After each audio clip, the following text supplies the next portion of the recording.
નમસ્કાર મિત્રો, અમારી ચેનલમાં તમારું સ્વાગત છે। મિત્રો, ગઢડા પોલીસ જૂના સ્વામિનારાયણ એટલે કે ગોપીનાથ મંદિરના ઉત્તરા વિભાગમાં ચાલતા જુગારધામ પર દરોડા પાડ્યા છે। પોલીસે 5મા માળે આવેલા રૂમ નંબર 509માંથી 8 શખ્સોને પકડી પાડ્યા છે। પોલીસે દરોડા દરમિયાન ₹1,10,850ની રોકડ રકમ અને 8 મોબાઈલ ફોન ત્યારે મિત્રો મળીને કુલ 1.70 લાખનો મુદ્દામાલ જપ્ત કર્યો છે। આ બાતમીના આધારે પોલીસે રેડ કરી ત્યારે આ શખ્સો પૈસાની ત્યારે હારજીતનો જુગાર રમતા હતા।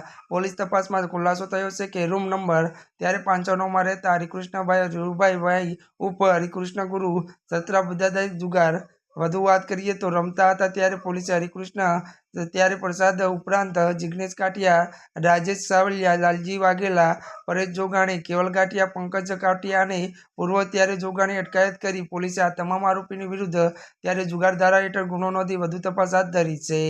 ત્યારે મિત્રો આજના માટે બસ આટલું જ। અમારી ચેનલમાં નવા હોય તો અમારી ચેનલને લાઇક, શેર અને સબસ્ક્રાઇબ કરી દેજો। ધન્યવાદ।